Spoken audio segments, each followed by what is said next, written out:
नमस्कार, बहुत स्वागत है आपका। आपके साथ मैं हूं राहुल अवस्थी। सरकार ने इकोनॉमिक सर्वे पेश कर दिया है। सर्वे में इकोनॉमी की सुनहरी तस्वीर पेश की गई है। सर्वे में अगले वित्तीय वर्ष के लिए 7 से 7.5% जीडीपी ग्रोथ का अनुमान, जबकि महंगाई दर 4 से 4.5% रहने का अनुमान है। सर्वे में जीएसटी को लेकर हो रही देरी पर भी चिंता जताई गई। Madam, I rise to lay on the table of the House a copy in English and Hindi version of the Economic Survey 2015-16, Volume 1 and 2.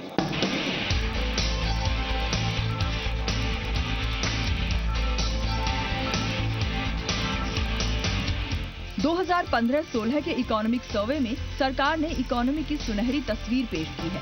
सर्वे में कहा गया है कि सरकार की ओर से उठाए गए कदमों के चलते देश की मैक्रो इकोनॉमी में स्थिरता आई है और वर्ल्ड इकोनॉमी में स्लो डाउन के बावजूद भारत निवेशकों की पसंदीदा जगह बना हुआ है। सर्वे में 2016-17 के लिए 7 से 7.5% के बीच जीडीपी ग्रोथ का अनुमान लगाया गया है। इस दौरान महंगाई दर 4 से 4.5% के बीच रहने का अनुमान है। सर्वे के मुताबिक आने वाले सालों में रोजगार के ज्यादा मौके पैदा होंगे। सर्वे में दावा किया गया है कि 7वें वेतन आयोग की सिफारिशें लागू होने के बावजूद महंगाई दर नहीं बढ़ेगी। सर्वे में उम्मीद जताई गई है कि भारत अगले कुछ सालों में 8% से ज्यादा जीडीपी ग्रोथ रेट हासिल कर सकेगा। We must, in this uncertain environment, sustain macroeconomic stability. And finally, I think, the one way to think about some of the pressing challenges in the Indian economy is that we no longer have a twin deficit problem. The fiscal and the current account deficit, which was a big problem in 2013. We have a twin balance sheet challenge. But it's something that cannot be discounted, and that's something that India must prepare for over the next year or so. सर्वे के मुताबिक growth बढ़ाने के लिए reforms में तेजी लानी होगी। FDI नियमों को आसान करके और ईज ऑफ डूइंग बिजनेस के लिए कदम उठाकर सरकार ने इस दिशा में कदम बढ़ा दिया है। हालांकि सर्वे में जीएसटी को लेकर हो रही देरी पर चिंता जताई गई है। सर्वे में कहा गया है कि बैंकों और कॉर्पोरेट्स की बैलेंस शीट पर दबाव के चलते निजी निवेश में तेजी नहीं आ रही। इसके चलते भारतीय इकोनॉमी पूरी क्षमता के साथ ग्रो नहीं कर पा रही है। इकोनॉमिक सर्वे देश की इकोनॉमिक हेल्थ का लेखा जोखा होता है और इससे बजट के लिए संकेत मिलते हैं। मुख्य आर्थिक सलाहकार अरविंद सुब्रमण्यम की टीम ने इसे तैयार करते हुए टैक्स पेयर्स की संख्या बढ़ाने की भी वकालत की है। ब्यूरो रिपोर्ट, जी मीडिया। रोहित वेमुला सुसाइड के मामले में बीएसपी अध्यक्ष मायावती ने मानव संसाधन विकास मंत्री स्मृति ईरानी के जवाब पर नाराजगी जताई। सिर काटकर देने का वायदा पूरा करने को कहा। 24 फरवरी को राज्यसभा में स्मृति ईरानी ने रोहित वेमुला की खुदकुशी के मामले में अपने जवाब से मायावती के संतुष्ट नहीं होने पर सिर काटकर देने का दावा किया था। राज्यसभा में रोहित वेमुला के मुद्दे पर मायावती और स्मृति ईरानी के बीच जमकर तकरार हुई। मायावती ने स्मृति से सिर काटकर देने को कहा। स्मृति ईरानी ने पलटवार कर कहा कि बीएसपी कार्यकर्ता चाहें तो आकर उनका सिर काट लें। अब मेरा मंत्री से ये कहना है, क्या अब वह अपने इस वायदे को पूरा करेंगे? प्रधानमंत्री को भी मजबूर होकर अपनी सरकार को बदनामी से बचाने के लिए फिर आपको नीचे जमीन पर लाना होगा। 24 फरवरी को राज्यसभा में ही स्मृति ईरानी ने रोहित वेमुला की खुदकुशी के मामले में अपने जवाब से मायावती के संतुष्ट नहीं होने पर सिर काटकर देने का दावा किया था। मैं आज बसपा के एक कार्यकर्ता और आपके नेताओं से कहती हूँ, सर कलम करके आपके चरणों में छोड़ देंगे अगर मेरे जवाब से आप असंतुष्ट हो। स्मृति ईरानी ने विपक्ष पर दलित छात्र के नाम पर राजनीतिक रोटियां सेकने का आरोप लगाया था। रोहित वेमुला ने 17 जनवरी को फांसी लगाकर आत्महत्या कर ली थी। रोहित वेमुला की मौत के मामले में केंद्रीय मंत्री बंडारू दत्तात्रेय और हैदराबाद यूनिवर्सिटी के वीसी के खिलाफ एफआईआर की गई। रोहित वेमुला और उनके 4 साथियों को एबीवीपी नेता नंदनम सुशील से मारपीट के आरोप में यूनिवर्सिटी से निकाला गया था। रोहित वेमुला की मौत पर भावुक होते हुए पीएम मोदी ने कहा था, राजनीति और कारण कुछ भी हो, भारत मां ने अपना लाल खो दिया। महिषासुर मामले पर राज्यसभा में आज भी हंगामा हुआ। विपक्ष ने मानव संसाधन विकास मंत्री स्मृति ईरानी से माफी की मांग की। आरोप लगाया कि स्मृति ने लोगों की धार्मिक भावनाओं को आहत किया। राज्यसभा की कार्यवाही शुरू होते ही कांग्रेस नेता आनंद शर्मा ने स्मृति ईरानी के बयान का मुद्दा उठाया। आरोप लगाया कि स्मृति ने लोगों की धार्मिक भावनाओं को आहत किया है। विपक्ष के नेता गुलाम नबी आजाद ने भी इसे गंभीर मामला बताते हुए स्मृति ईरानी से माफी की मांग की, लेकिन स्मृति ईरानी ने सफाई दी कि उन्होंने किसी की भावना आहत नहीं की। उनसे जवाब मांगा गया, इसलिए उन्होंने बयान दिया। ये तमाम शब्द इस्तेमाल नहीं कर सकती हैं, इसलिए इसको प्रोसीडिंग से निकाल देना चाहिए और उससे पहले माफी मांगनी चाहिए। I was asked yesterday pointedly whether what I'm reading is authentic. These are authenticated documents from the university itself. I read it because I was asked to explain what is the proof. उपसभापति के कुरियन ने कहा कि अगर कुछ आपत्तिजनक होगा तो हटाया जाएगा।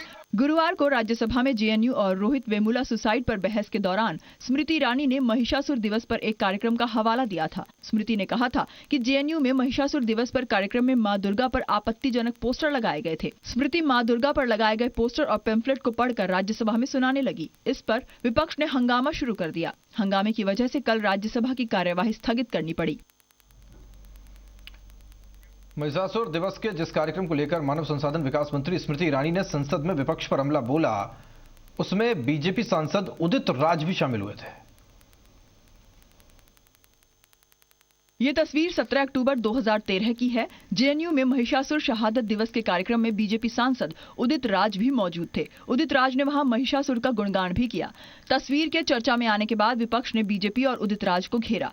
जिस कैंपस में कभी महिषासुर का कार्यक्रम हुआ था, आज साफ हो गया कि उस कार्यक्रम के मुख्य अतिथि तो उदित राज जी थे। सत्ता के लिए लाचार व्यक्ति कैसे हो जाता है, क्षण भर में पूरे विचार कैसे बदल जाते हैं, उदित राज जी से बड़ा कोई उदाहरण नहीं हो सकता। उदित राज ने सफाई दी है कि 2013 में वो बीजेपी में नहीं थे। उन्होंने महिषासुर के मुद्दे पर खुद को बीजेपी के साथ बताया। वो उदित राज कुछ और था। वो उदित राज बीजेपी का सदस्य नहीं था।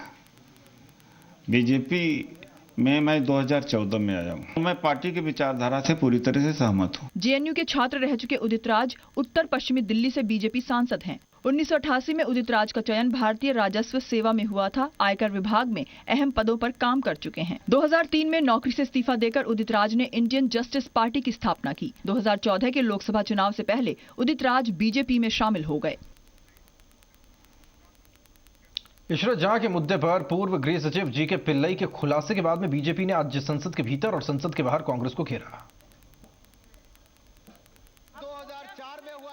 बीजेपी सांसद अनुराग ठाकुर ने आज लोकसभा में आरोप लगाया कि इशरत के मुद्दे पर यूपीए सरकार ने गुजरात के तत्कालीन सीएम नरेंद्र मोदी को फंसाने की साजिश की थी। अनुराग ठाकुर ने जवाब मांगा कि किसके इशारे पर यह साजिश की गई थी। कई वर्षों तक मैडम लगातार इशरत जहां के केस में इस देश के प्रधानमंत्री नरेंद्र मोदी जी, जो उस समय गुजरात के मुख्यमंत्री थे, उनको फंसाने का जिस तरह से प्रयास किया गया, वो देश जानना चाहता है। जो पूर्व गृह सचिव ने कहा मैडम। संसद के बाहर भी बीजेपी ने इस मुद्दे को उठाया। संसदीय कार्य मंत्री वेंकैया नायडू ने इशरत के मुद्दे पर कांग्रेस का रुख पूछा। कांग्रेस ने जीके पिल्लई की विश्वसनीयता पर सवाल उठाए। जिस तरह का कांग्रेस पार्टी ने पूरा देश में प्रचार किया, हमारा पार्टी अध्यक्ष को गिरफ्तारी करवाया और जेल भेजा, इसके लिए कौन जिम्मेदार है? अभी कांग्रेस पार्टी का स्टैंड क्या है? पूर्व गृह सचिव के वक्तव्य के बाद देश जानना चाहते। और इस समय तो वो एक रटे रटाए तोते की तरह जो भाजपा कहती बोल रहे हैं, तो उनकी बात पर विश्वास कौन करे? जीके पिल्लई ने इशरत जहां के मामले में सीबीआई पर दबाव बनाए जाने का आरोप लगाया है। जीके पिल्लई का दावा है कि कुछ लोग नहीं चाहते थे कि इशरत जहां के लश्कर से जुड़े होने की सच्चाई देश के सामने आए। जीके पिल्लई के मुताबिक राजनीतिक दबाव के कारण ही गृह मंत्रालय ने इशरत मामले में 2 हलफनामे दाखिल किए।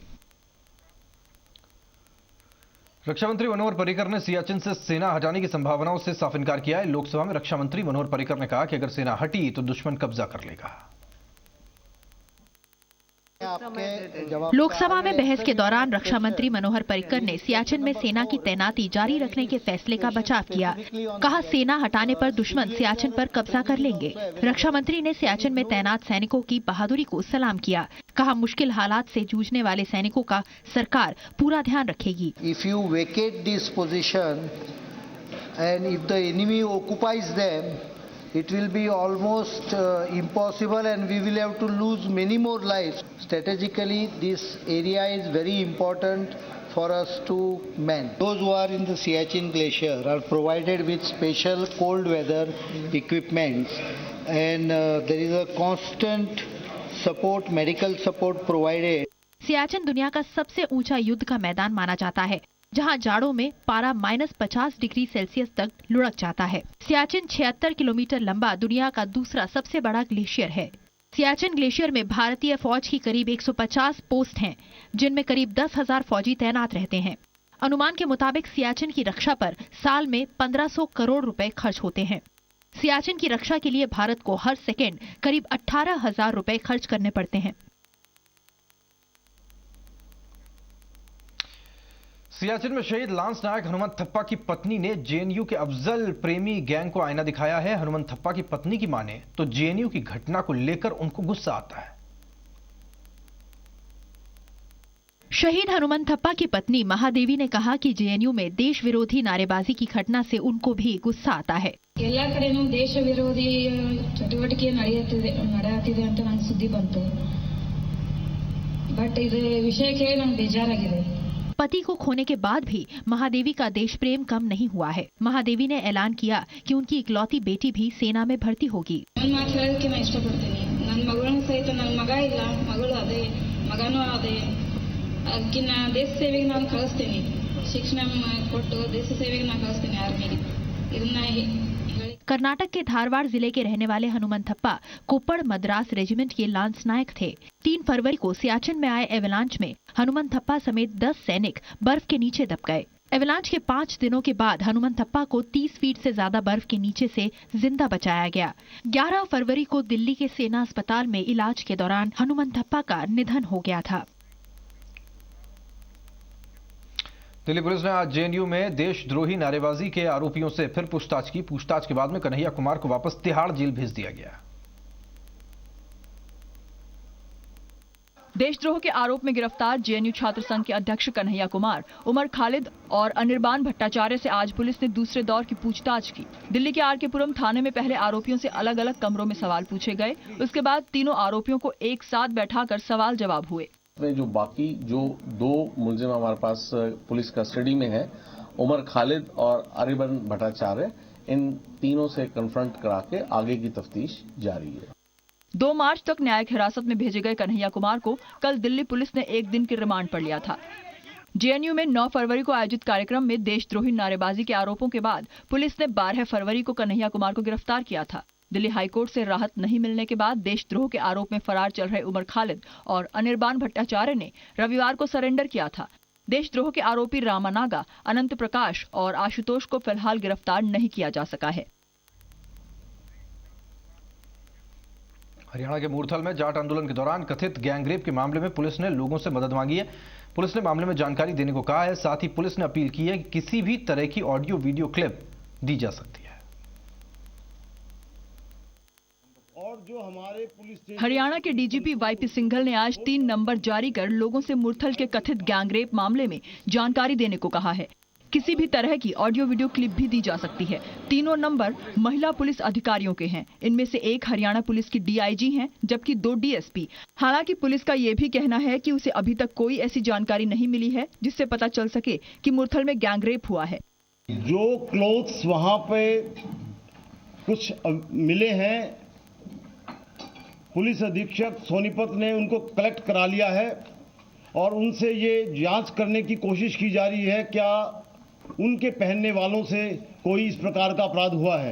विशेष जांच होगी और उसमें यदि कोई कंप्लेंट सामने आते हैं तो महिलाओं की पूरी सुरक्षा, महिलाओं का पूरा सम्मान इसका ध्यान किया जाएगा। उधर पुलिस ने भी मुरथल की उस जगह का दौरा किया जहां कथित तौर पर गैंगरेप हुआ था। सुनसान इलाके में जो महिलाओं के कपड़े मिले हैं उसे काफी पुराना बताया जा रहा है। फिर भी पुलिस ने कपड़ों की जांच शुरू कर दी है। आरोप है कि 22 फरवरी को जाट आरक्षण आंदोलन के दौरान सोनीपत के मुरथल में NH1 से गुजर रही 10 महिलाओं के साथ गैंगरेप किया गया। हालांकि अभी तक किसी ने गैंगरेप की शिकायत नहीं की है, न इस मामले में कोई गवाह सामने आया है। मीडिया में खबर आने के बाद पंजाब हरियाणा हाईकोर्ट ने इस मामले में संज्ञान लिया। हाईकोर्ट ने कहा है कि पुलिस के पास जाने के बदले पीड़ित सीधे सीजेएम के पास शिकायत कर सकती हैं। सुप्रीम कोर्ट ने केंद्र सरकार को जल्द से जल्द चाइल्ड पॉर्न पर बैन लगाने के निर्देश दिए। सुप्रीम कोर्ट ने कहा है कि अश्लीलता किसी भी तरीके से हो वो देश के कानून के मुताबिक अपराध है। सुप्रीम कोर्ट ने कहा कि अभिव्यक्ति की आजादी के नाम पर बच्चों का इस्तेमाल किए जाने वाले इस काम को इजाजत नहीं दी जा सकती। साथ ही सुप्रीम कोर्ट ने साफ किया है कि अश्लीलता किसी भी तरीके से हो वो देश के कानून के मुताबिक अपराध है। ऐसे में चाहे चाइल्ड पोर्नोग्राफी हो या पोर्नोग्राफी, दोनों आईपीसी की धारा 292 के दायरे में आती हैं।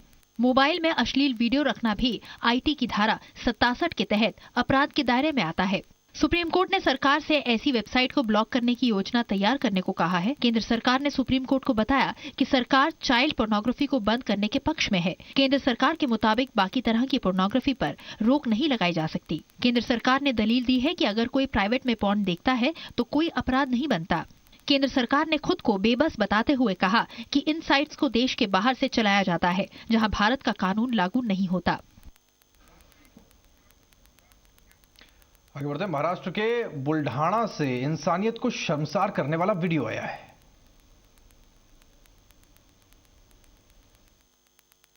हादसे में जख्मी एक शख्स सड़क पर पड़ा तड़प रहा था।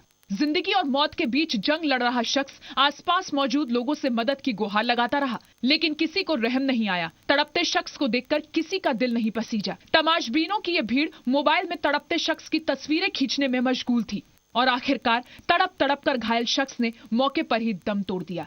परिवार वालों को इस बात का मलाल है कि कोई मदद करता तो उनके घर का इकलौता कमाने वाला सदस्य बच सकता था। लोगों ने वह जख्मी हालत में पड़े हमारे साली की कोई मदद नहीं की। पुलिस को या उनके घर वालों को बताना यह भी किसी ने जरूरी नहीं समझा। पुलिस ने मामला दर्ज कर हादसे के जिम्मेदार ट्रैक्टर ड्राइवर को गिरफ्तार कर लिया है। बुल्ढाणा के मलकापुर शहर का रहने वाला 33 साल का वसंता ढोले मजदूरी कर घर का खर्च पूरा करता था। गुरुवार को काम से लौटते वक्त तेज रफ्तार ट्रैक्टर ने वसंता ढोले को कुचल दिया। हादसे की जानकारी मिलने के करीब 1 घंटे बाद पुलिस मौके पर पहुंची। तब तक वसंता दम तोड़ चुका था। कृषि मंत्री प्रभुलाल सैनी ने अपने चूरू दौरे के दौरान विभाग की समीक्षा की, जिसमें सामने आया कि सरकारी योजनाओं का लाभ किसानों को नहीं मिल पा रहा है। वहीं किसानों के लिए स्वीकृत 99 सेवा केंद्रों में से सिर्फ 3 का निर्माण हो पाया है। इसके लिए मंत्री ने अधिकारियों को जमकर फटकार लगाई।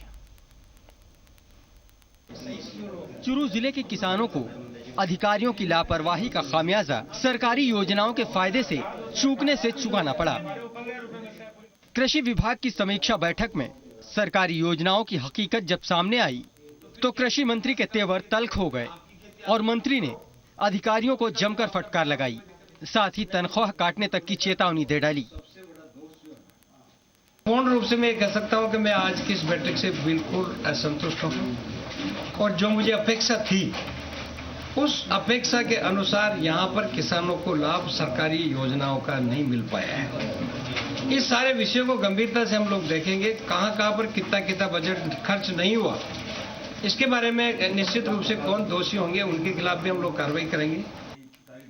दरअसल कलेक्टर योजना और किसान सेवा केंद्रों के लिए करोड़ों की राशि स्वीकृत हुई थी, लेकिन अधिकारियों की उदासीनता का असर ये हुआ कि राशि लैप्स होने की कगार पर है। इसके अलावा सरकार की किसानों के लिए महत्वपूर्ण योजना मृदा स्वास्थ्य कार्ड भी सुस्त रफ्तार की शिकार है। हम एक सर्कुलर जारी करेंगे कि जितने भी योजनाएं आती है उन योजनाओं का प्रचार प्रसार करने के लिए जिला परिषद की बैठक में, पंचायत समिति की बैठक में और हमारे प्रमुख और प्रधान और माननीय विधायक गण हैं, सबको अधिकारी उनके साथ मिलकर योजनाओं की जानकारी उनको देंगे। कृषि मंत्री जिले में कृषि, पशुपालन, डेयरी और कृषि विपणन संबंधी रिपोर्ट देखने के बाद आग बबूला जरूर हुए, लेकिन उन्होंने जिले में एग्रीकल्चर को हॉर्टिकल्चर और डाइवर्जन के लिए नवाचार करने की जरूरत बताई। साथ ही वियतनाम और कैलिफोर्निया की तर्ज पर पिस्ते की खेती शुरू करने की भी घोषणा की। तापमान बढ़ा है। मनोज शर्मा, जी मीडिया, चूरू। प्रदेश में मंत्री से लेकर विधायक तक अधिकारियों और ठेकेदारों को फटकार लगा रहे हैं। सरकारी योजनाओं को अमल में लाने में लेट लतीफी का मामला हो या फिर किसानों को योजना का लाभ नहीं मिलने का मामला, करौली से चूरू तक और जयपुर से बांसवाड़ा तक मंत्री और विधायक अधिकारियों और ठेकेदारों को फटकार लगा रहे हैं।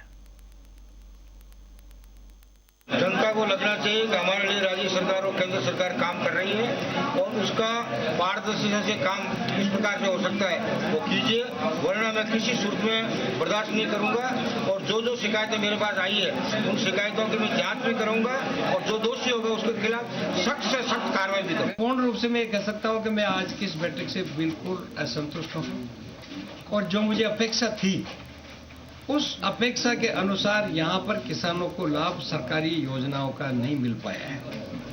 इस सारे विषयों को गंभीरता से हम लोग देखेंगे, कहां पर कितना बजट खर्च नहीं हुआ, इसके बारे में निश्चित रूप से कौन दोषी होंगे उनके खिलाफ भी हम लोग कार्रवाई करेंगे। बहुत सारे जो पानी टैंकर्स जो सप्लाई करने वाले लोग हैं वो जीपीएस सिस्टम को खराब कर देते हैं या वो बताते वक्त तो कहते हैं, जब टेंडर वर्क ऑर्डर होता है तब तो कहते हैं कि हाँ हमारे पास में है और उसके बाद में वो सिस्टम चलता नहीं है। तो इसलिए इसको अब की बार हम लोगों ने बिल्कुल स्ट्रिक्टली कहा है कि अगर जीपीएस सिस्टम नहीं चला तो फिर हम लोग उसके अंदर पेमेंट नहीं होगा। सुन लेना मेरी बात को, जितने वादन है गलत नहीं लेना की मत, एक लाइन से अगर सारे वादनों को वापस भेज दिया जाएंगे।